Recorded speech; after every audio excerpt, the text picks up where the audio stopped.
মানুষ অসুস্থ কেন হন? শারীরিক দুর্বলতার কারণে? না, মানুষ অসুস্থ হন তার মানসিকতার কারণে, তার বিবেকের কারণে, তার কর্মের কারণে, তার ক্রোধের কারণে। আর যখন কেউ সুস্থ হন, ঠিক হয়ে যান, তার মানে এটা নয় যে শুধু ওষুধের জন্য তিনি সুস্থ হয়েছেন।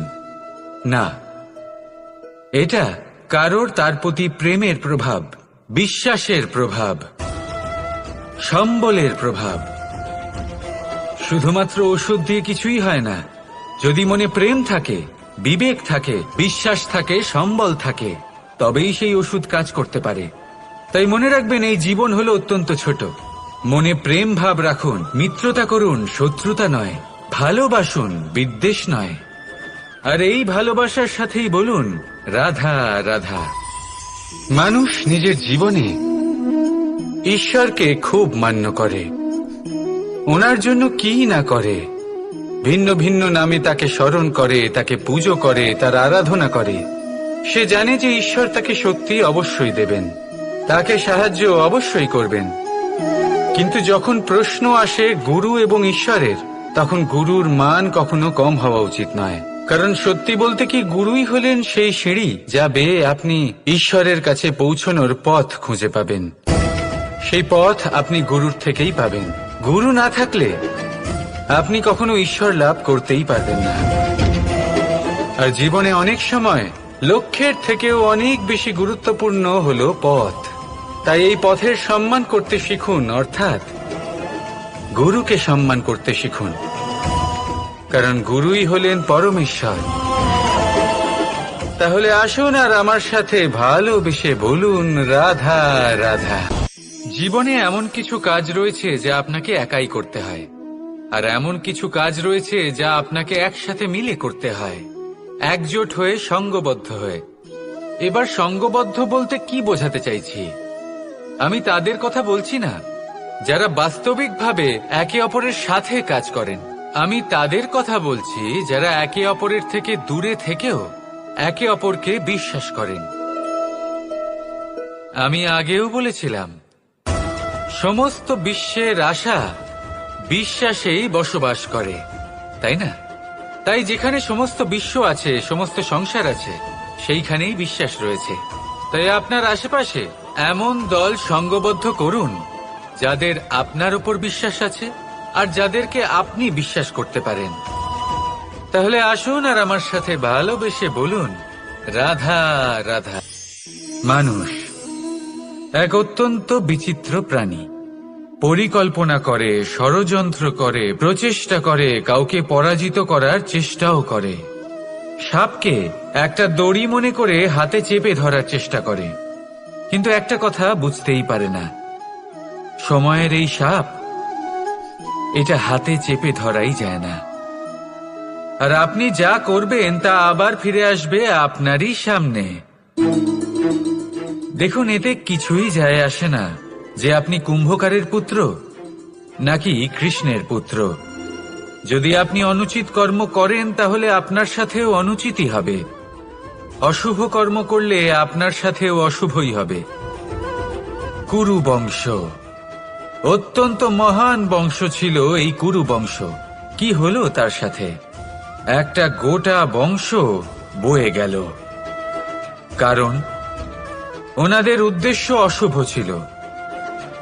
অন্যদিকে 5 জন বনবাসী পাণ্ডব মহাভারত বিজয়ী হলেন, কারণ তাদের উদ্দেশ্য শুভ ছিল। তাই মনে রাখবেন, শুভ অগ্নি প্রজ্বলিত করবেন, শুভ তাপ সঞ্চার হবে। অশুভ অগ্নি প্রজ্বলিত করবেন, নরকেই জ্বলতে হবে। তাহলে আসুন আর আমার সাথে ভালোবেসে বলুন রাধা রাধা। আমরা যে মানুষকে চাই, যাকে আমরা ভালোবাসি, তাকে একটা উপহার অবশ্যই দিতে চাই। এমন এক উপহার যা ওনার ভালো লাগবে, যা শ্রেষ্ঠ হবে, অতি প্রিয় হবে, বহুমূল্য হবে, বা বলতে পারেন মূল্যবান হবে। তাই আমরা কি করি? আমরা বাজারে যাই, তার জন্য স্বর্ণ, আভূষণ, হিরে, মুক্ত এইসব নিয়ে আসি। কিন্তু এটাই কি সর্বশ্রেষ্ঠ উপহার? কখনোই নয়। সর্বশ্রেষ্ঠ উপহার হল স্বাধীনতা, তাকে নিজের মনের মতো বাঁচার স্বাধীনতা। যদি আপনি কাউকে স্বাধীনতা না দিতে পারেন, তাহলে সে কোথাও না কোথাও বন্দী হয়ে যায়, তার বিকাশ কোথাও না কোথাও আটকে যায়। কিন্তু যদি আপনি কাউকে স্বাধীনতা দিতে পারেন, তাহলে আপনি দেখবেন ও সমস্ত সংসারকে, এই জীবনকে নিজের দৃষ্টিভঙ্গি দিয়ে দেখবে, বুঝবে যে কোনটা হলো রাধা। আপনার জীবনে আপনার প্রকৃত বন্ধু আসলে কে? আপনার সব থেকে শ্রেষ্ঠ মিত্র আসলে কে? তিনি যিনি সময় এলে পরে আপনাকে সাহায্য করেন, নাকি তিনি যিনি সময় এলে পরে আপনাকে অর্থ দেন? দেখুন, আমরা হলাম মানুষ, আমাদের জীবনে লেনদেন চলতেই থাকে, এটা আমাদের জীবনের অভিন্ন অংশ। কিন্তু অনেক সময় এমন হয় যে আমরা তাকেই নিজের প্রকৃত বন্ধু বলে মনে করি, যিনি আমাদের একটা বহুমূল্য উপহার দেন, ঠিক কিনা? এবার আপনার জীবনে সেই বহুমূল্য উপহার কোনটা, ওই অমূল্য মিত্র আসলে কে, সেই সিদ্ধান্ত হলো আপনার। কিন্তু যদি আপনি আমাকে জিজ্ঞেস করেন, তাহলে আমার মতে স্বর্ণ, হিরে, মুক্ত, ধন এগুলো বহুমূল্য নয়। বহুমূল্য হলো সঙ্গ, যখন আপনি একা হয়ে যাবেন, সময়, যখন আপনার তাকে প্রয়োজন হবে, সমর্পণ, যখন আপনার বিশ্বাসের প্রয়োজন পড়বে। যে মানুষ আপনার প্রতি এই 3 গুণ প্রদর্শন করেন, যিনি আপনার কঠিন সময়ে আপনাকে অবশ্যই সঙ্গ দেবেন, যখন আপনার প্রয়োজন পড়বে আপনাকে অবশ্যই সময় দেবেন, আপনার প্রতি সম্পূর্ণ সমর্পিত থাকবেন, সেই হলো আপনার আসল মিত্র, সেই হলো আপনার প্রকৃত বন্ধু। কারণ সত্যি বললে, বন্ধুত্বের অর্থই হলো নিজেকে সম্পূর্ণরূপে কারোর কাছে সমর্পণ করে দেওয়া। তাই আপনার সেই বন্ধুর জন্য নিজের প্রাণ উজাড় করে দিন, আর ভালোবেসে বলুন, রাধা রাধা। পিতা আর পুত্রের সম্পর্ক অত্যন্ত মধুর হয়ে থাকে। পিতা স্বপ্ন দেখেন, তাকে পূর্ণ করার সকল সম্ভাব্য চেষ্টা করেন, কিন্তু তাও অনেক সময় ওনার স্বপ্ন অপূর্ণ থেকে যায়। তখন পিতা ভাবেন যে স্বপ্ন উনি পূর্ণ করতে পারেননি, ওনার সন্তান তা অবশ্যই পূরণ করবে। যে স্থানে উনি কখনো পৌঁছতে পারেননি, সেই স্থানে ওনার পুত্র অবশ্যই পৌঁছবে।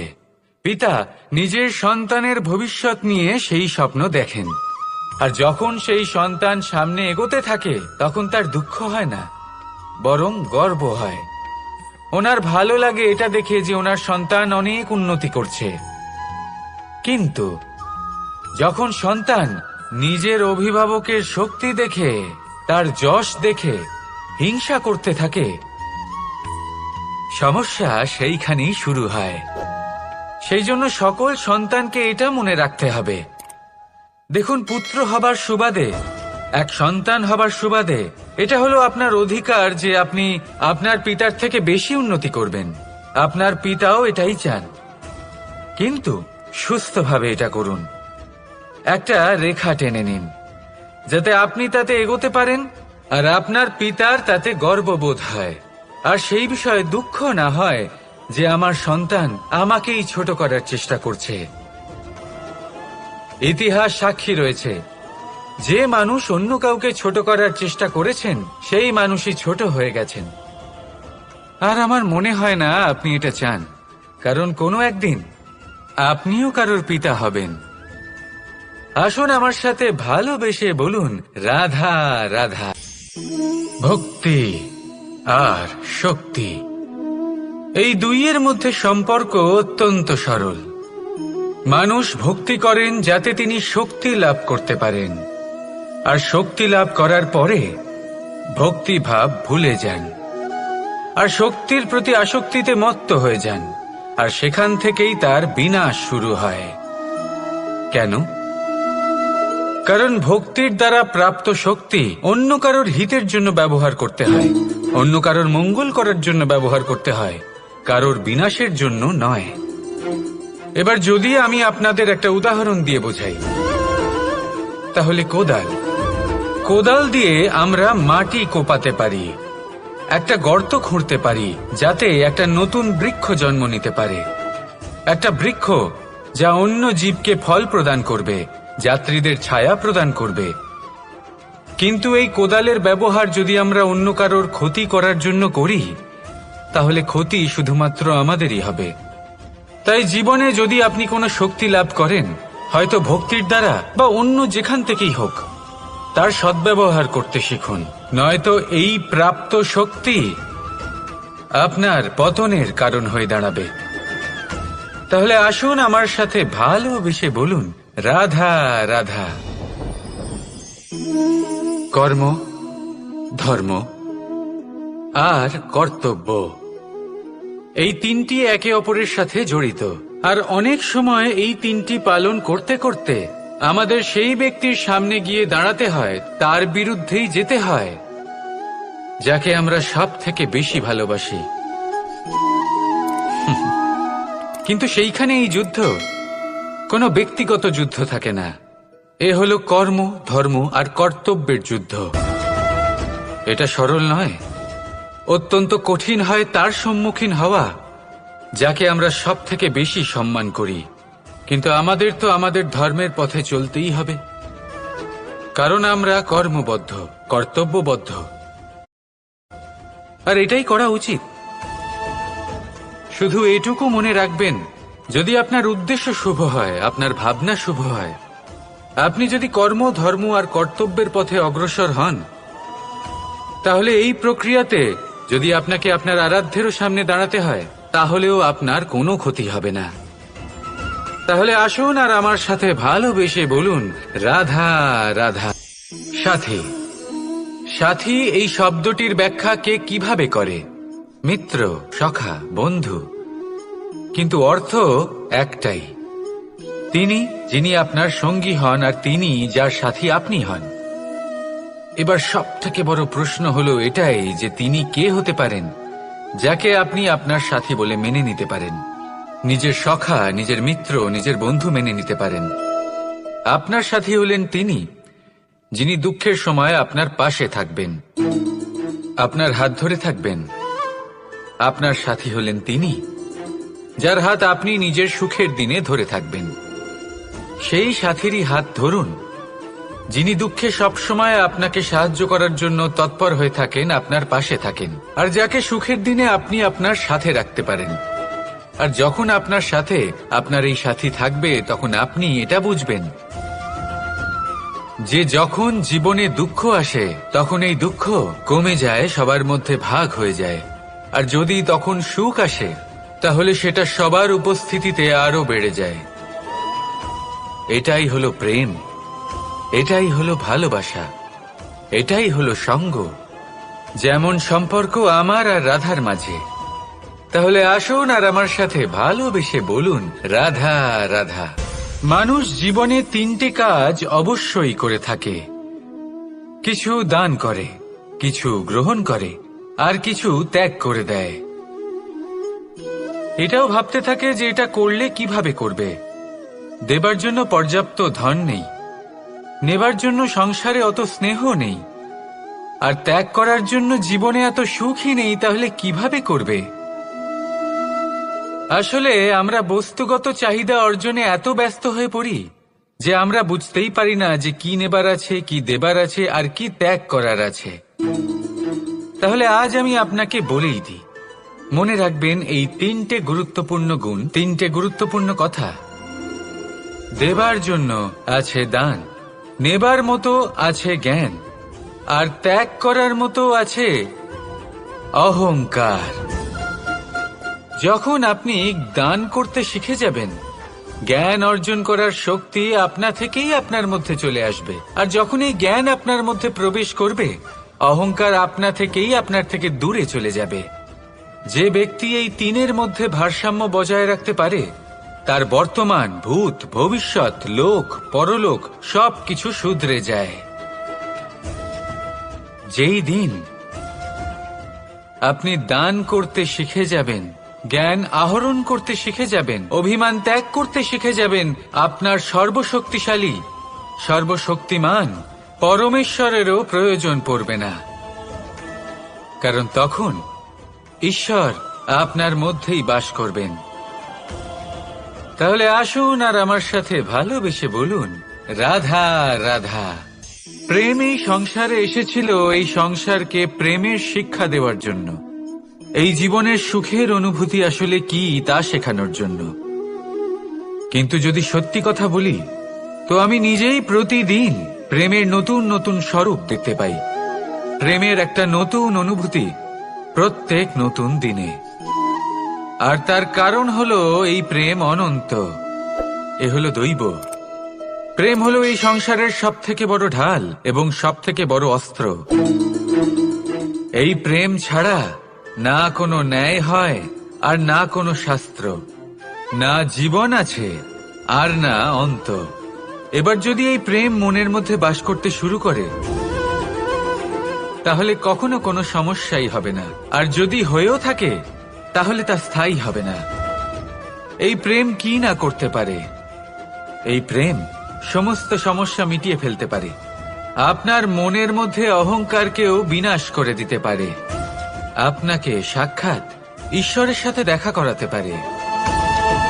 তাই প্রেমের দ্বারা প্রয়াস করতে থাকুন, এই সংসারের প্রত্যেক মানুষকে, প্রত্যেক বস্তুকে, প্রত্যেক জীব জন্তুকে ভালোবাসবেন।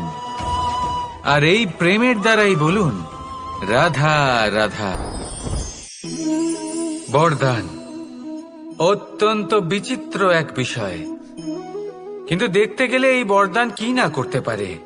এক দরিদ্রকে রাজা বানিয়ে দিতে পারে, একজন দুর্বলকে এই সংসারের সব থেকে শক্তিশালী ব্যক্তি বানিয়ে দিতে পারে। কিন্তু আমরা ভুলে যাই এক অত্যন্ত গুরুত্বপূর্ণ কথা, বরদান এই শব্দের শেষে দান লুকিয়ে রয়েছে। এই দান কথাটা অত্যন্ত গুরুত্বপূর্ণ। আমাদের মনে রাখা উচিত এই বরদান আমরা দানে পেয়েছি, আর তাই তার সম্মান করা উচিত, কখনোই অহংকার করা নয়। আর যে ব্যক্তি বরদান পেয়ে অহংকার করেন, তার যা ক্ষতি হয় তা হলো এই বরদান তার থেকে কেড়ে নেওয়া হয়। বর অর্থাৎ শ্রেষ্ঠ, অর্থাৎ বরদানের অর্থ হলো একটা শ্রেষ্ঠ দান, এবং তার ব্যবহার যদি আপনি কারোর ক্ষতি করার জন্য করেন, তাহলে ক্ষতি শুধুই আপনার হবে। তাহলে এই বরদানের সম্মান করুন, উচিত পথে চলুন, আর উচিত উদ্দেশ্য নিয়ে এর ব্যবহার করুন, সবকিছু ভালোই হবে। তাহলে আসুন আর আমার সাথে ভালোবেসে বলুন, রাধা রাধা। আজ আমি আপনাকে এমন এক গল্প শোনাবো যা আমার নন্দ বাবা আমাকে শুনিয়েছিলেন যখন আমি ছোট ছিলাম। কাহিনী একজন সাধু আর একজন বিছের। একবার এক সাধু নদীর পাড়ে স্নান করছিলেন। উনি দেখলেন যে জলের প্রবাহে একটা বিছে ভেসে যাচ্ছে। তার প্রাণ বাঁচানোর জন্য উনি তাকে তুলে নদীর পাড়ে রাখার চেষ্টা করলেন, কিন্তু যেই সেই বিছেকে উনি হাতে তুললেন, সেই বিছে ওনাকে কামড়ে দিল। সাধু আবার চেষ্টা করলেন, সেই বিছেকে হাতে নেওয়াতে সে আবার তাকে কামড়ে দিল। আরো একবার চেষ্টা করাতে ওনার শিষ্য ওনাকে জিজ্ঞেস করল, এ আপনি কি করছেন গুরুদেব? এসব কি হচ্ছে? আপনি তারই প্রাণ বাঁচানোর চেষ্টা করছেন যে আপনাকে কামড়ে দিচ্ছে। গুরুদেব উত্তর দিলেন যে ও বিছে হয়েই নিজের কর্ম করছে, নিজের প্রবৃত্তি, নিজের ব্যবহার বদলাচ্ছে না। তাহলে আমি সাধু হয়ে তা কেন বদলাবো? এর তাৎপর্য হলো সরল, যে সংসারে কিছু মানুষ আছেন যারা হয়তো খারাপ, দুষ্ট প্রকৃতির, আর হয়তো তারা কখনোই বদলাবেন না, কখনোই কোনো পরিবর্তন আসবে না। কিন্তু তার মানে এই নয় যে আমরা আমাদের কর্ম করা ছেড়ে দিই, আমরা আমাদের প্রচেষ্টা ছেড়ে দেব। আগে না, আমাদের তো করতেই হবে, কারণ ইতিহাস সাক্ষী আছে যে এই চেষ্টা এই সংসারের ধারাকেও বদলে দিতে পারে। তাহলে আপনিও আসুন আর আমার সাথে ভালোবেসে বলুন, রাধা রাধা। এই সংসারে কোনো বস্তু হোক বা ব্যক্তি হোক, তার একার গুরুত্ব কিন্তু খুব বেশি নয়। একটা উদাহরণ হিসেবে বৃষ্টির ফোঁটাকে ভেবে দেখুন। যদি একটি বৃষ্টির ফোঁটা হয় তাহলে তার খুব বেশি গুরুত্ব থাকে না, কিন্তু যখন সহস্র বৃষ্টির ফোঁটা মেঘের মধ্যে দিয়ে ঝরে পড়ে, তখন সেটা বর্ষার রূপ ধারণ করে। সেই বর্ষা যা এই প্রকৃতিকে শান্ত করে। সেইভাবেই পাথরের ছোট টুকরো তার খুব বেশি গুরুত্ব থাকে না, কিন্তু যখন অসংখ্য পাথরের টুকরো একত্রিত হয় তখন তা পর্বতের আকার ধারণ করে। সেইভাবেই কিছু মানুষ যখন একত্রিত হন তখন তৈরি হয় পরিবার, কিছু পরিবার যখন একত্রিত হয় তখন তৈরি হয় সমাজ, যখন অনেক সংখ্যক সমাজ একত্রিত হয় তখন তৈরি হয় রাজ্য।